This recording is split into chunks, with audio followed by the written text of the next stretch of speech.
Get ready. Three, two, one, start. I read yesterday that my friend and old colleague Jaya Prakash Narayan has said recently that I should help. I forget his words in establishing or in developing a strong opposition to the Congress. This is a very strange request. I believe completely in any government what it might be having stout critics, having an opposition to face. Without criticism, people and governments become complacent. The whole parliamentary system of government is based on such criticism. The free press is also based on criticism. It would be a bad thing for us if the press was not free to criticize, if people were not allowed to speak and criticize government fully and in the open.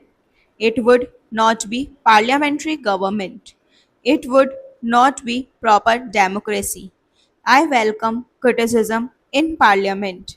In fact, we welcome criticism from our own party members. The amount of room we have in our own party for criticism of government's policy is great. But when Jayaprakash ji says that I should build up an opposition, does he want me to build up a bogus thing to oppose the Congress? What value or what virtue will that have? With all respect to Jayaprakash ji, the example is not a good one. There was no democracy in Turkey, real or even unreal. It was a dictatorship. Does he want that kind of thing to happen in India? The point is that the opposition should have the freest opportunity to express its opinion in the press and on the platform and to fight elections. I cannot canvass for the PSP or the Communist Party. They have the freest opportunity to do so. The Election Commission is independent of government. It is open to you, to any of you, to vote as you like. You know that there is no question of pressure or coercion. I do submit that we in India have a greater degree of freedom in elections and in things other than elections than almost any other country in the world. There may be a few countries which have the same freedom as we have, but a far greater number of countries in the world have no such freedom. We have it, and I am proud of it, and I am sure it will continue. I want every type of opposition to go and apply to the people. The people should decide to whom they shall vote for here.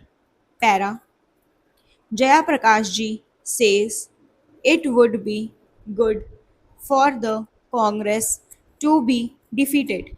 I might perhaps agree that it might be good for the Congress to be defeated, but surely the question is not for us but for the people.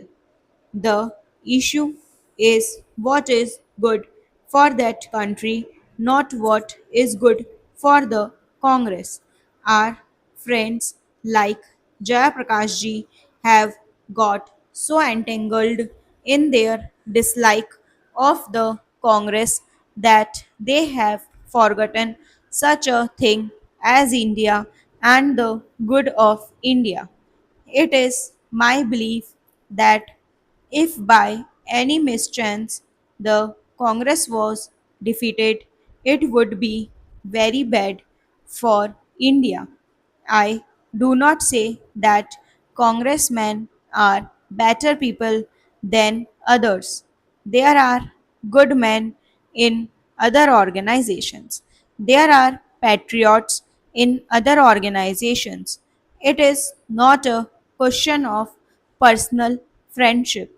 It is a question of the national good supposed in parliament instead of the strong Congress party, we had a dozen or 20 small groups with nobody in a majority.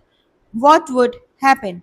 There would be no stable government, and each little group would intrigue with the other.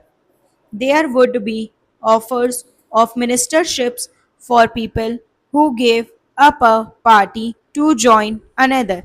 That is what inevitably happens when there are all kinds of parties with none having a majority. I can give you instances where countries are failing because of the failure to get a stable government at a time when we talk of the second 5 year plan, when the energy of the nation should be put into development, when we have Pakistan shouting itself hoarse about jihad and war, are we to experiment with numerous odd groups? It surprises me and amazes me that a person of good sense should suggest something which totally ignores the facts of life in India today.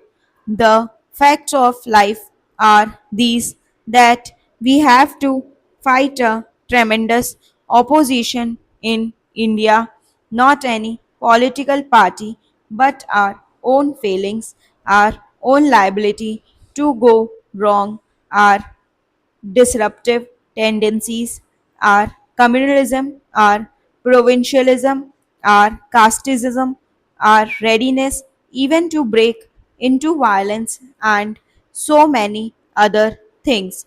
Our history shows that we are very prone to disruptive, separate tendencies, and if British rule in India did a good thing, it was to make us united in our fight.